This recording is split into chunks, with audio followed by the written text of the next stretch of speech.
చెప్పమ్మా. ఏమైందమ్మా? ఏమైంది? ఏమైందో చెప్పు అమ్మా. చెప్పమ్మా. ఎందుకు ఏడుస్తున్నావు? చెప్పమ్మా.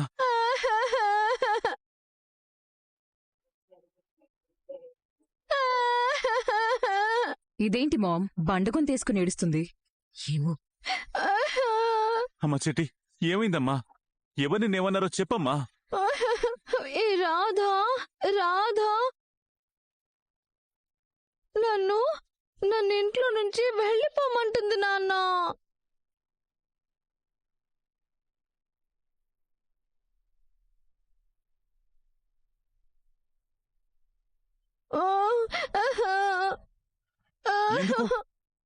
నేను మీ కూతురు చిట్టిని కాదంట.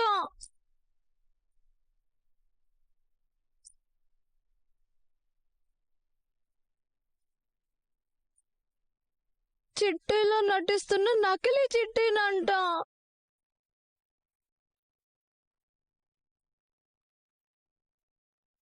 మర్యాదగా ఇంట్లో నుంచి వెళ్ళిపోతావా, లేకపోతే మెడ పట్టి బయట గెంటేయాలో అంటుంది నాన్న.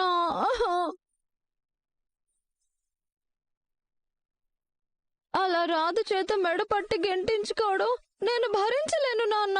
వెళ్ళిపోతాను నేను. ఆగమ్మా. ఇదేంటి మామ్, తనే ఫేక్ చిట్టి అని తనే చెప్పుకుంటుందేంటి? అదే నాకు అర్థం కావట్లేదు. ఎవరు అవునన్నా కాదన్నా నువ్వు నా కూతురు చిట్టివి. ఎవరు అవునన్నా ఎవరు కాదన్నా ఇది నీ ఇల్లమ్మా.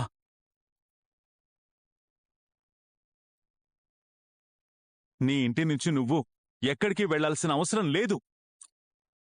ఎవరికి ఇష్టం ఉన్నా లేకపోయినా నువ్విక్కడే ఉండాలి, ఇక్కడే ఉంటావు.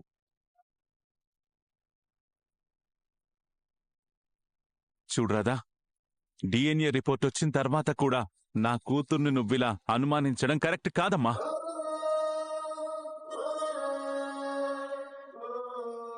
అలా అనుమానించడం అంటే నా కూతుర్ని నువ్వు అవమానించడంతో సమానం. చూడరాదా, ఇంకొక్కసారి నా కూతుర్ని అనుమానించి అవమానించి పెద్ద కూతురుగా నీకిచ్చిన స్థానాన్ని పోగొట్టుకోవద్దు.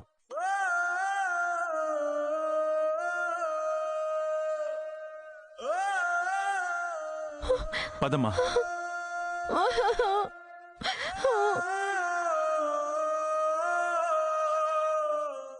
ఇదేంటి మామ్, చిట్టి ఈ రేంజ్లో ట్విస్ట్ ఇచ్చిందేంటి? ముందు ముందు ఇంకా ఎలాంటి ట్విస్ట్లు ఇస్తుందో అని భయంగా ఉంది. ఇంటిల్లిపాదిని వణికించిన నేను ఇప్పుడు ఆ సుందరికి వణకాల్సొస్తుంది. పద.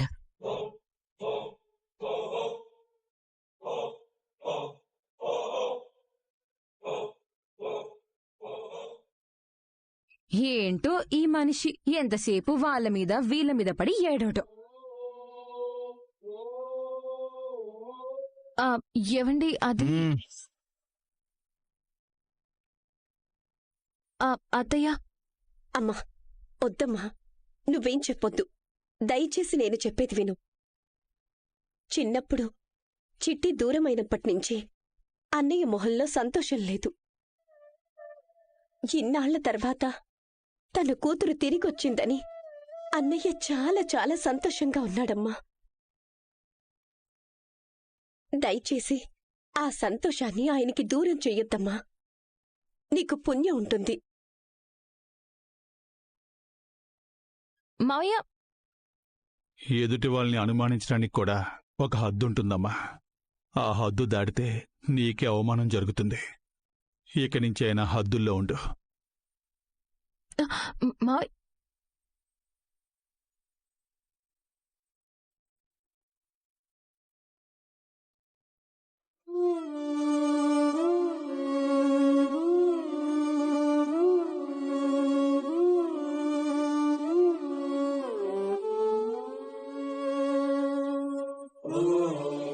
ఏవండి ఎందుకు ఇలా చేస్తున్నావు? ఎందుకు ఇలా ఇంతమందిని బాధ పెడుతున్నావు? ఇన్నేళ్ల తర్వాత ఇంటికి తిరిగొచ్చిన మా చిట్టిని నువ్వు దొంగ చిట్టి అంటే తను బాధపడుతుంది కదా. మావయ్య ఎంత బాధపడతాడు, నేనెంత బాధపడతాను. నువ్వు ఇంటికొచ్చింది మమ్మల్ని బాధ పెట్టడానికి కాదు కదా.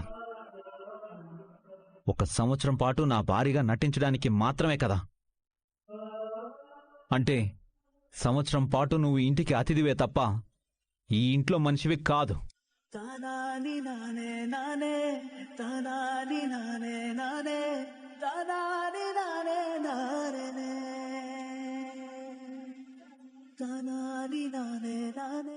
అలాంటప్పుడు నువ్వు ఈ ఇంటి విషయాల్లో జోక్యం చేసుకోకూడదు కదా. నువ్వు ఇలా ప్రతి విషయంలో దూరిపోయి లేనిపోని అనుమానాలతో అందరినీ ఇలా బాధ పెట్టకూడదు కదా. నీ లిమిట్స్లో నువ్వు ఉండాలే తప్ప నీ లిమిట్స్ దాటి నువ్వు ప్రవర్తించకూడదు కదా.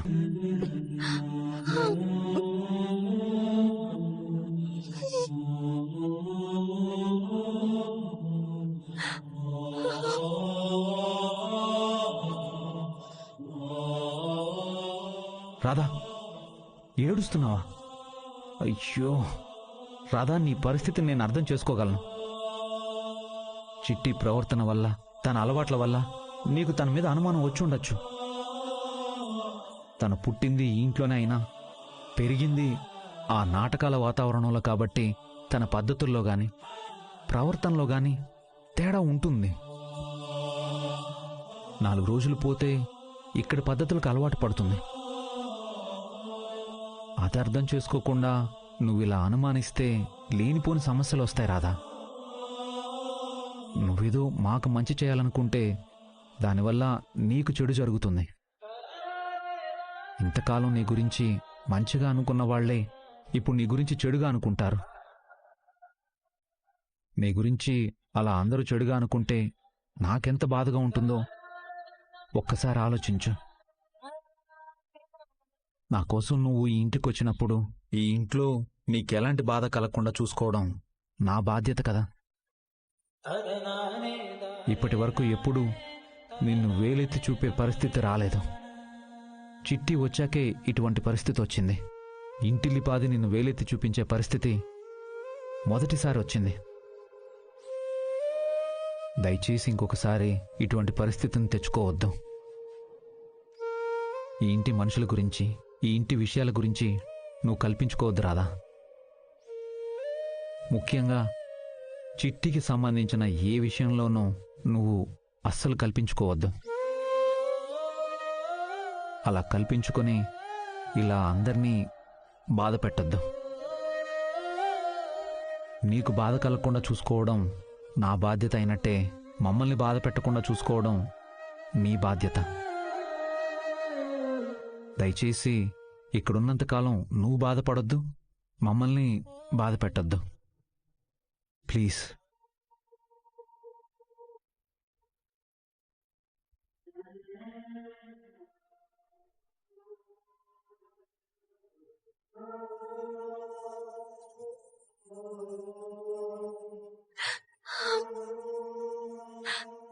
ఉండలేనండి.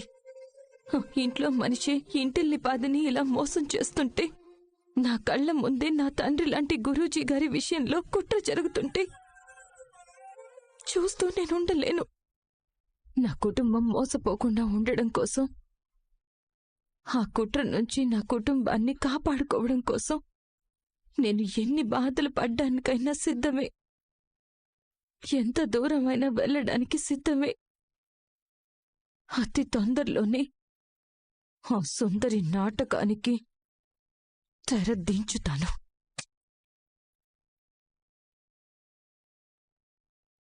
ఏంటి టెన్షన్ పడుతున్నారా?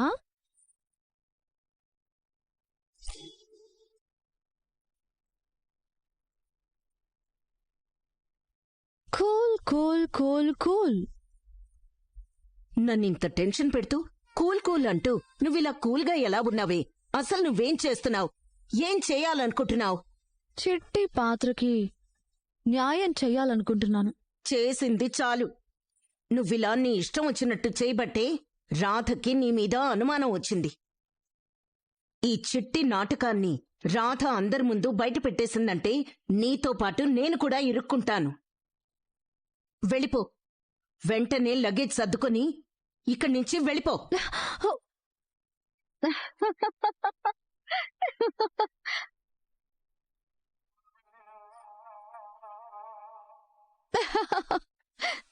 ఏంటలా నవ్వుతున్నావు? చెప్పేది అర్థం కాలేదా? నిన్ను తట్టా బుట్టా సర్దుకొని వెంటనే ఇక్కడి నుంచి వెళ్ళిపోమంటున్నాను. అర్థమవుతోందా? ఇంత దూరం వచ్చాక ఎలా వెళ్ళిపోతాను పిన్ని? అలా మధ్యలో వెళ్ళిపోవటం తప్పు కదా పిన్ని. హేయ్ హేయ్, పిన్నేంటి పిన్ని? మేడం అని పిలు.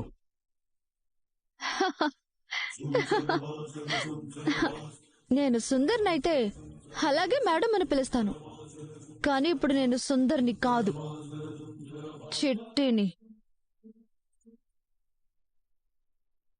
చిట్టిని 24/7 చిట్టిని.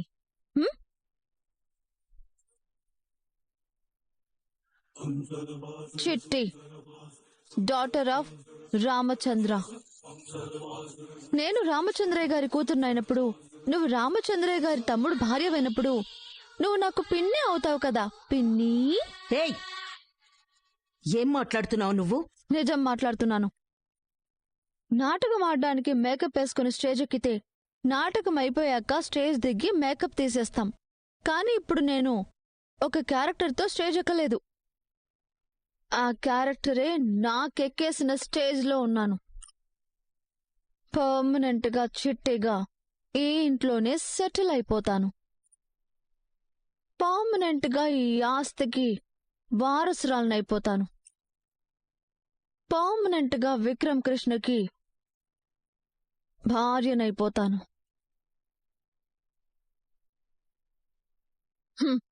ఏంటి, షాక్ అయ్యావా? తాడిని తన్నేవాడుంటే వాడి తలని తన్నేవాడు ఇంకొకడుంటాడు. ఈ రోజు నుంచి నువ్వు చెప్పింది నేను చేయడం కాదు, నేను చెప్పిందే నువ్వు చెయ్యాలి. ఏంటి చేసేది?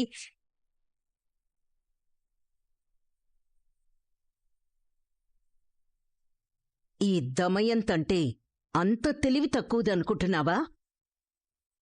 నువ్వు చిట్టిగా ఈ ఇంట్లో సెటిల్ అయిపోతాను అంటే చూస్తూ ఊరుకుంటాననుకుంటున్నావా? ఓకే, చంపు చూద్దాం. చంపు.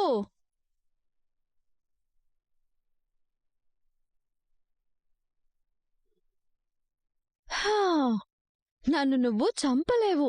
ఎందుకంటే నన్ను చంపాలనుకుంటే నీకు చావు మూడుతుంది. తీగలాగితే డొంకంతా కదిలినట్టు ఈ నాటకానికి సూత్రధారివి నువ్వే అన్న విషయం బయటపడిపోతుంది. అప్పుడు నీ బతుకు, నీ కూతురు బతుకు కుక్కలు చెంపిన విస్తరవుతుంది. అలాంటి పరిస్థితి రాకుండా ఉండాలంటే నువ్వు నాకు సపోర్ట్గా నిలబడు. ఎంతో కొంత నీకు ముట్ట చెప్తాను. ఇక నువ్వు నన్ను బెదిరించడం మానేసి దాన్ని సేఫ్గా దాచుకో.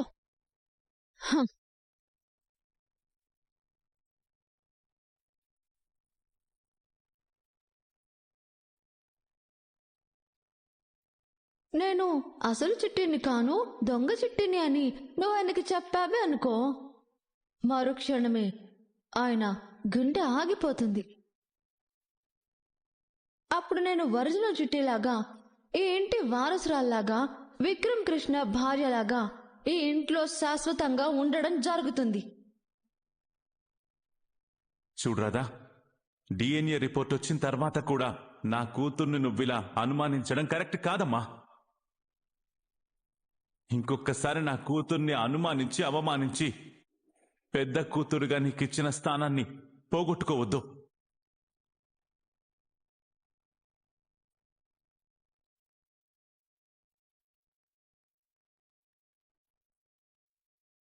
ఏంటమ్మా అంతలా ఆలోచిస్తున్నావు? ఆ దొంగ చిట్టి గురించా? అవునన్నయ్య, చిట్టిని ఎందుకిలా పదే పదే అనుమానిస్తున్నావు అని ఆయన నన్ను నిలదీస్తుంటే ఏం చెప్పాలో అర్థం కావట్లేదు. నిజం చెప్పేస్తే గొడవ ఉండదు కదమ్మా. ఆ చిట్టి అసలు చిట్టి కాదని, నాటకాల చిట్టి అని, దమయంతి ఆంటీయే ఈ నాటకమంతా ఆడిస్తుందని అందరికీ చెప్పేశావు అనుకో, అప్పుడు నిన్నెవరూ ఏమీ అనరు కదా. అన్నయ్య, అది కరెక్ట్ కాదన్నయ్య. అలా చెప్పడం కరెక్ట్ కాదు. అసలే గురూజీ హార్ట్ పేషెంట్. అతిగా బాధ కలిగే విషయాలు గాని, అతిగా షాక్ గురయ్యే విషయాలు గాని గురూజీకి చెప్పొద్దు అని డాక్టర్లు చెప్పారు. చిన్నప్పుడు ఎప్పుడో తప్పిపోయిన చిట్టి వచ్చిందని గురూజీ చాలా సంతోషంగా ఉన్నారు. వచ్చింది అసలు చిట్టి కాదు, దొంగ చిట్టి అన్న షాకింగ్ న్యూస్ గురూజీకి చెప్తే ఆయన తట్టుకోలేరు. మళ్ళీ ఆయనకి హార్ట్ స్ట్రోక్ వచ్చే ప్రమాదం ఉంది. నన్ను సొంత కూతుర్లా చూసుకుంటున్న గురూజీ ప్రాణాలు ప్రమాదంలో పడేయమంటావా అన్నయ్య? అందుకే దొంగ చిట్టి విషయం గురూజీకి చెప్పలేదు.